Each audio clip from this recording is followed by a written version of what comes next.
Sorry, I'm just having a little yawn. Oh, Okay. I'm very tired. I like how you were like, you ready to do this thing? And I'm like, yeah, bro. And then you come on and I'm actually just yawning. Like, Yeah. hello, it's me. Welcome to Bit tired. Stace and Barry in the morning. Just trying to sleep. Shh. It's an ASMR episode where it's just me lightly snoring.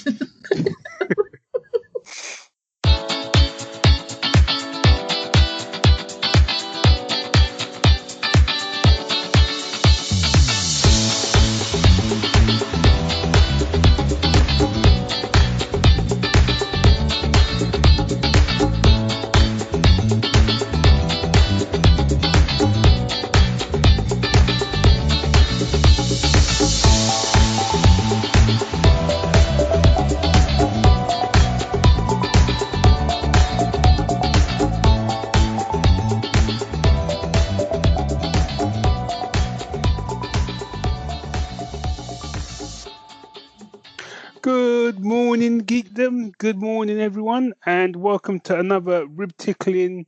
I was going to say snorting, and then I realised I was going to say cocaine snorting, and we're not that sort of show. Yeah. Stace and Barry in the morning. I am one of your fab hosts. I am Barry, aka Nuge, aka the Nuge Cannon. I'm trying it on. It's obviously not working. No, I'm not feeling it. I'm sorry. Okay. Yeah, but you see, normally you come prepared with like raps and songs and like funny bits about you doing a one-man West End show or whatever.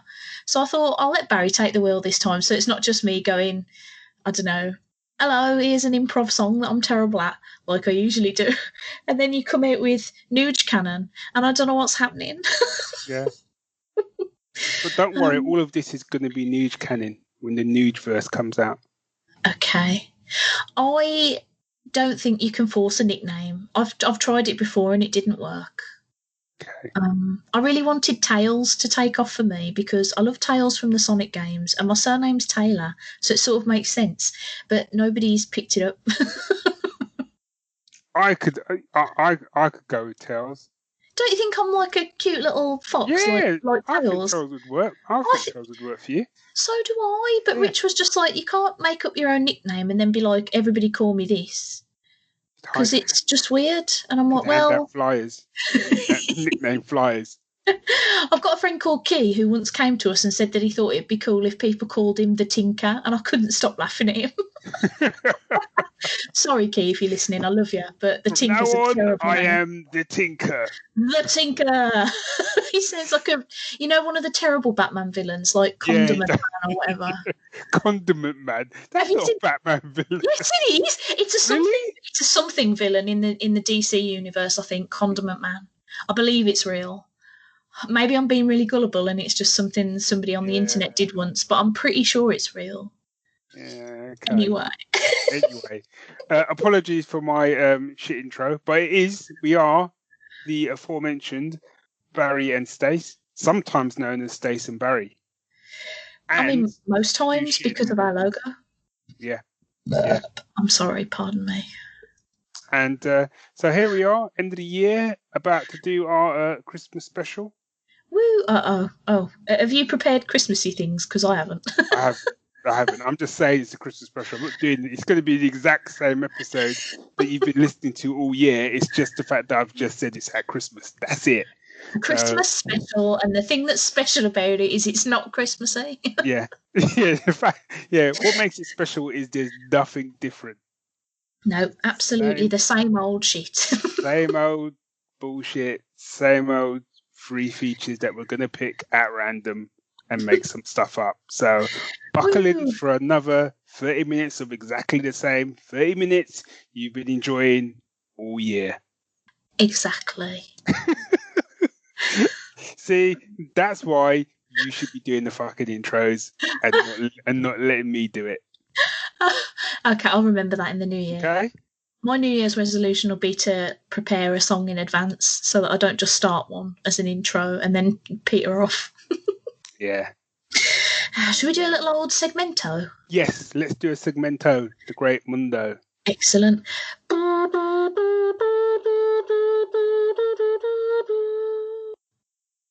It's pick of the fortnight. Pum pum pum pum. See, it's vaguely Christmassy. Yeah, here we go. In it though. Would you like to go first, Barry? Yeah, my pick of the fortnight, Lumberjanes. Boom, I'm out.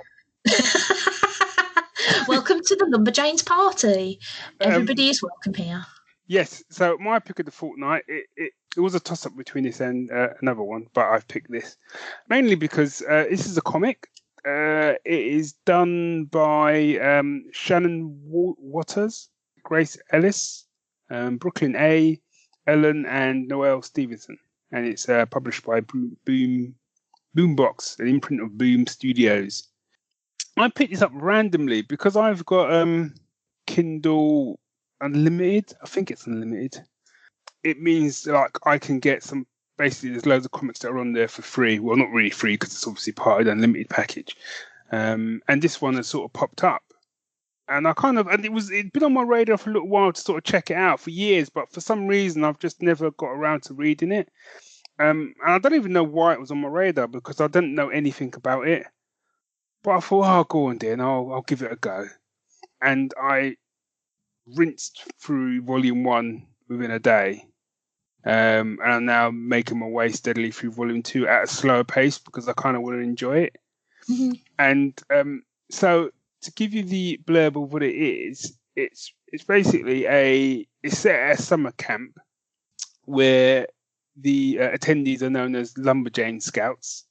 And it's kind of centered around five of these girls, Jo, April, Molly, Mal, and Ripley. And I mean, obviously you've got all the fun jolly japes that you have at summer camp. Not that I wouldn't have been to summer camp and I'm not a lumberjane, but you know. But then it sort of kicks off and it starts to get all a bit supernaturally and a bit kind of Stranger Things and a bit of Gravity Falls mixed in. Mm-hmm. And once all that started kicking in, I was like, I'm in like Flynn. But also, it's just really, the art's lovely. Kind of has that kind of European vibe, a bit like Tintin, them sort of comics. Mm-hmm. Absolutely. There were some of the lines I was just howling with laughter. I just really, really enjoyed it. It's just fun. It just gave me a big old smile when I finished reading the first volume. You know, given what we're currently going through at the moment, it's nice to be able to read some, make you smile. Big old smiles are few and far between. So that is good. Really, after reading the first volume, your nickname really should be Ripley because Ripley's you. Do you think so? Yeah, I absolutely love Ripley. I feel like a terrible friend because I've been reading this like since it started, and I've never thought to say Barry. You thought about reading Lumberjanes? For shame. Yeah, so you can take some friend points away from me because I'm apparently useless. Oh, believe me, I shall be. Barry's just taken out a list that says like beefs, and he writes my name underneath. Yeah. It's Barry's beef list. Yeah. Someone's getting a lump of coal in their stocking. Lovely.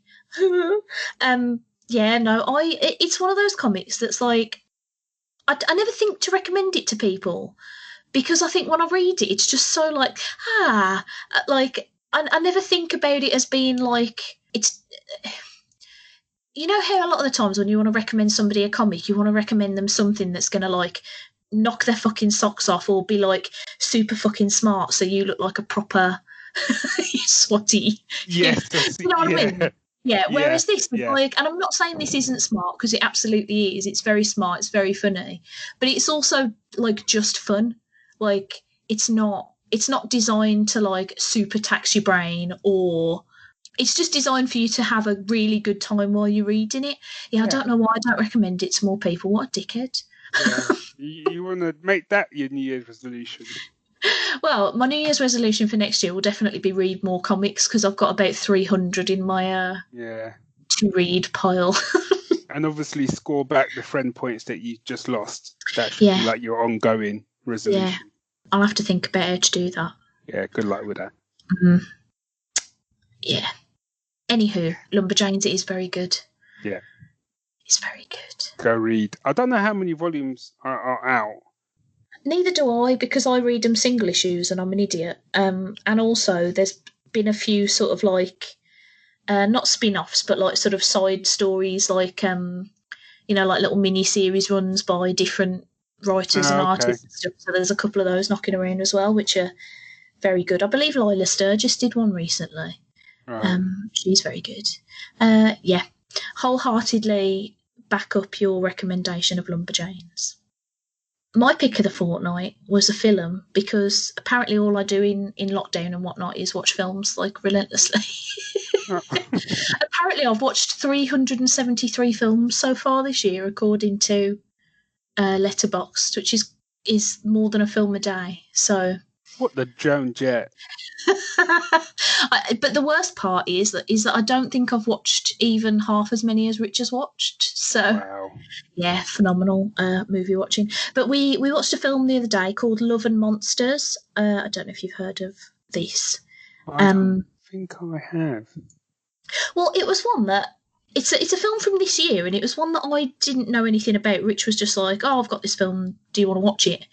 And I read the blurb, and I thought, I'll give it a whirl.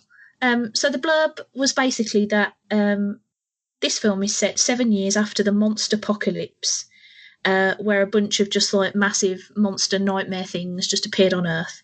So humans have been living underground, and this guy called Joel finally starts to get a radio working and manages to get in touch with his girlfriend that he had before they had to start living underground and got separated.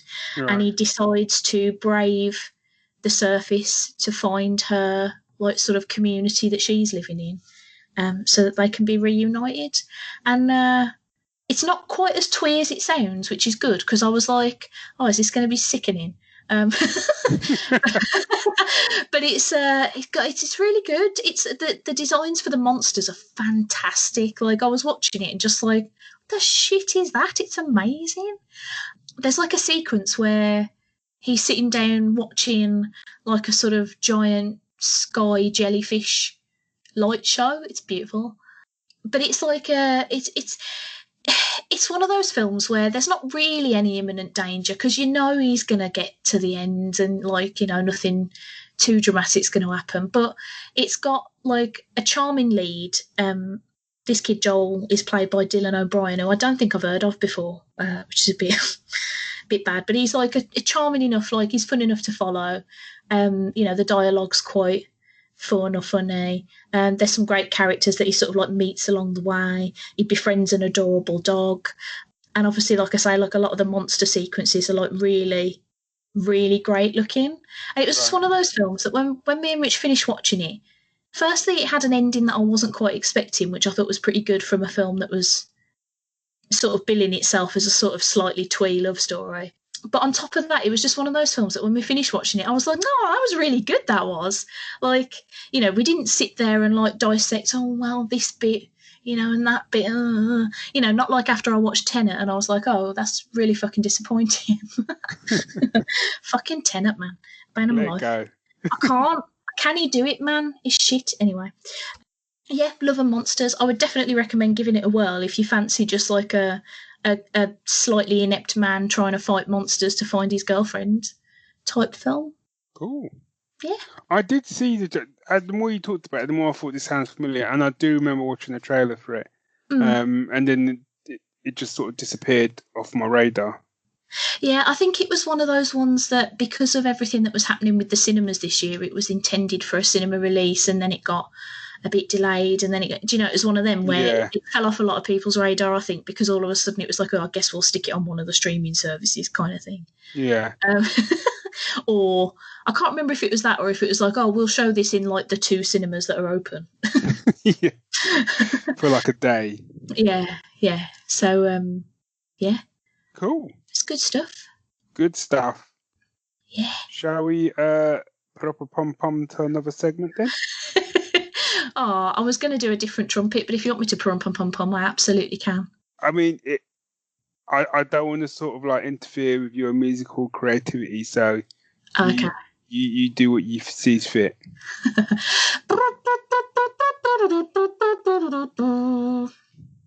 I was shaking my shoulders along, and then realizing no one could see me shaking my shoulders along. And also that I'd finished. Yeah, and that's that he'd finished. And I couldn't remember what the words were to that song, because I was going to like come in afterwards with a sort of sassy jazz riff, and then I thought, no, that's just shit, because I don't know what I'm going to sing. Well, I think the lyrics are, just hear those sleigh bells ringling, ting, ting, tingling too. But for some reason, whenever I hear it, I hear... There was an episode of Game Grumps, I think, where Aaron was just making up words to it, and he was like, just hear those sleigh bells ringle dang, ding dong, dingle bong boo. It's just like nonsense. And now that's what I think every time. Anyway, that's irrelevant. And now that's probably all I'm going to think of. So, yeah. Yeah, woohoo. Saturday morning cartoons? Let's do it, bruh. Cool. Sorry, I was just stifling a little burp there. Okay. Don't mind me. Shall I go first? Yes, because I'm just mentioning cartoons you're actually going to talking about to present. Yeah. Yes, if you'd like to cast your eyes across my PowerPoint presentation. No. Let me share my screen. Cue 5 minutes of people not figuring out how to share a screen. The other day, it could have been about 2 weeks ago now, I don't know, what is time? Netflix dropped series 4 of Big Mouth. Okay. I was awaiting a reaction then. I was... my reaction is I watched the trailer for Big Mouth and I just went, I slowly reached for my control. I went, nope. I can totally see why. Big Mouth is 100% a cartoon that a lot of people won't like, and I couldn't blame them for it. Like, it's not... You know how with some stuff like, I don't know, BoJack Horseman or like Gravity Falls, where people go, I didn't really like that. And you're like, well, what's wrong with your fucking head, you silly bastard? Not that I'm judgmental or anything. No, not at all. Not at all. No. But like if somebody says to me, I don't like Big Mouth, I'll be like, yeah, well, I can see it. For those that don't know, Big Mouth is a coming of age sitcom cartoon about some, like, I think they're in 6th or 7th grade, maybe, kids in an American school, and they're sort of dealing with puberty and hormones and stuff. The thing that I really like about it is that it's quite a clever show in the sense of how they represent these things. So it's not just about, like, you know, kids dealing with stuff. They actually have like physical representations of the things. So like their hormones are represented by these like hormone monsters that like give them terrible advice and stuff. And there's Tito, the anxiety mosquito, who represents like terrible anxious thoughts just like constantly poking at you like a nightmare. There's a shame wizard who's very creepily played by David Thewlis. I'm not sure that he can play anything other than creepy, but no. But it's just really clever in how it does that. So there's a lot of stuff that it delves into, like you know, puberty for boys and sexuality and, you know, first periods for girls and like all that sort of stuff. But as I say, I can totally understand why people wouldn't want to watch it, because it does feature things like a talking vulva, and its humour can be quite crass. Yeah. But that's the kind of thing, it doesn't bother me really. It's quite funny. It's one of those shows where a lot of people would say to me, but aren't you asexual? So isn't this show really weird? Because it's just like kids fretting about sex and that. And I'm like, well, yeah, I'm asexual, but I'm not like devoid of human experience and thoughts. Yeah. Like, it would be great if they had an asexual character in it, though. But anyway, that's not the point. But the reason I wanted to bring up Series 4 in particular was because I think they did a really clever thing this season. Because there's always been a bit of brouhaha around Big Mouth, because there is a character who is mixed race. Her dad's black and her mom's white. Mm-hmm. And she's played by a white actress. And there's always been a bit of brouhaha about it, because people are like, this is a person of colour and it should be a person of colour that does the voice. And I think Black Lives Matter earlier this year was sort of the straw that broke the camel's back for the people creating the show, where they were like, yeah, actually, you've got a real point. I can't believe we didn't see this before. We need to fix it. But rather than just throwing an entirely new actress in and it being weird, because I don't know if you've watched The Simpsons since they've replaced the voice actor for Carl, but it's really fucking jarring because he just sounds like a different man now. You're like, where'd this come from? I stopped watching The Simpsons. I think I was probably don't know, it must be about 20 years ago. Well, yeah, I don't watch it anymore, but like Rich does, so every now and again I'll catch it. And the other day I was like, who is this character? Oh, it's Carl. Oh, it's Carl. Like, it's really weird. Whereas with this, what they did was, because the character herself has always been she's never really looked into the black side of her culture. She starts to look into that more, and she starts to embrace more of that side of her life and like contact more of her family. So they did it as a really clever sort of transition of her more embracing her own background. It was really, really well done. And there was a fantastic sequence where she was sort of struggling, because obviously she's sort of going through puberty and also struggling with the idea of like being a mixed race child and not really knowing where that puts her in the world. And there was a really clever sequence that they did with loads of different mirrors and like different aspects of her personality, and some of those were voiced by the new voice actress and some of them were voiced by the older one. And it was a really clever transition. I thought it was a really good way of sort of and it worked really well for the character because it's moved her along quite a lot, because she's always been a sort of if anything, she's been the boring one. Right. That's a horrible thing to say, but it's true. So yeah, I just think it's just like a really clever, really funny show. But like I say, I mean, if you're distressed by the idea of like a talking vulva trying to talk a girl through putting her first tampon in, you're probably not going to like. Yeah, it's not the crassness so much, because obviously, you know, the other show I'm about to mention can be quite crass, pretty much every episode. But it's kind of also in my wheelhouse at the same time. This show that we're going to mention, but I just think this one, it's just not really. I watched the trailer and it's just, I didn't like the animation. So for a start, I was out anyway. Yeah. And then when I finished watching the trailer, I just thought, I'm not interested in like high school hijinks. Nah. Yeah. But that sounds really interesting, though, the way that they've done that. Yeah. I think they've always had a really good way, like a really different way of looking at things, like, you know, the puberty and the depression. Like in the show, the depression is represented by like a giant cuddly cat. So she's always trying to tempt the person who's got depression to just come and lie in bed with me and let's not get out. Let's just like it's really. I think it's a really clever way that they address these sorts of things without it just being like, oh, here's a bunch of kids doing some high school shenanigans. Yeah. There's a lot more of the sort of internal processes being externally represented. But yeah, I mean, I'm not like, I think if you don't like the animation style, you definitely won't like it, because it is 100% just looks like that. Yeah. All the time looks like that. But I think if people haven't given it a whirl, I would definitely suggest giving it a go, because it's great. I think it's great. Cool. Okay. So my Saturday morning cartoon mention, as opposed to a presentation. Nice PowerPoint, by the way. Thanks. Is so Netflix have dropped the second half of season 4 of Rick and Morty. Oh, they have. Oh, I thought we talked about this recently, didn't we? About how you hadn't seen it. Yeah, and I'm about 3/4 of the way through episode 8, which is called the Vat of Acid episode. Yeah. And like the first couple of episodes, I mean, I enjoyed it and stuff. But this episode, like from the get go, I was like, yep, this is what I loved about this show. Mm-hmm. It was just really funny. I think it's the fact.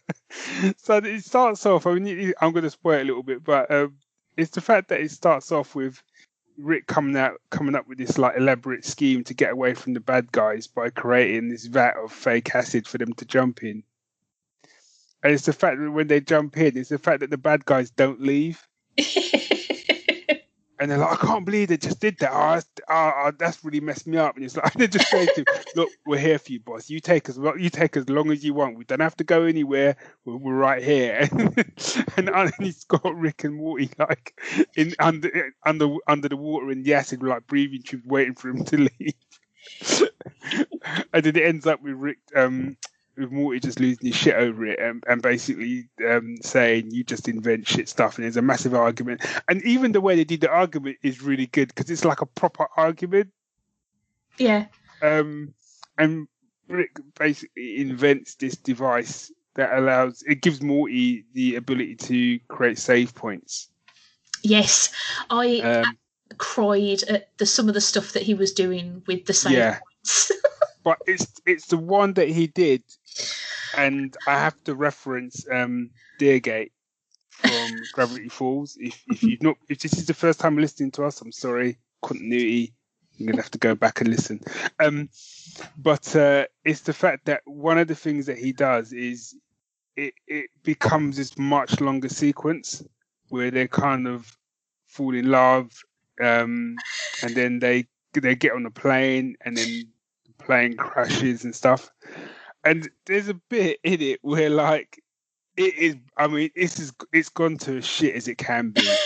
I'm not going to say what happens, but it's gone as shit as it can be, and he's literally about to just give it all up, and then he kind of looks at her, and you almost see him just go, "No, one more chance," and then they do this sequence, and it's like a proper disaster movie sequence where he's kind of like he's trying to like trek his way back, and he gets attacked by wolves and stuff. And he's there with a stick, and I was literally watching, going, "It's Deergate, it's Deergate."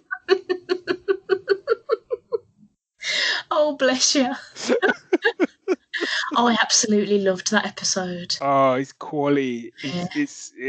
I don't want to say what happens at the end of that sort of sequence, but I haven't finished watching the episode yet, mainly because I watched the I'm going to call it Wolfgate. I watched Wolfgate quite a number of times before moving on. Like that episode was one for me because I thought series 4 was a bit hit and miss for Rick and Morty, but that one was one where, like, as soon as he starts using the save point technology and just starts doing really stupid stuff with it, like, I was just like, of course, that's what Morty does with the power to fucking relive time or whatever. Like, what a total dickhead. Like, I love that episode. It's great. It is a corker. Yeah. Good stuff. Yeah. Do we have time for a musical musings, or have we walked too long? If we can do, we get a minute each. Okay, I can do mine super quick. So let's just do a little old trumpet.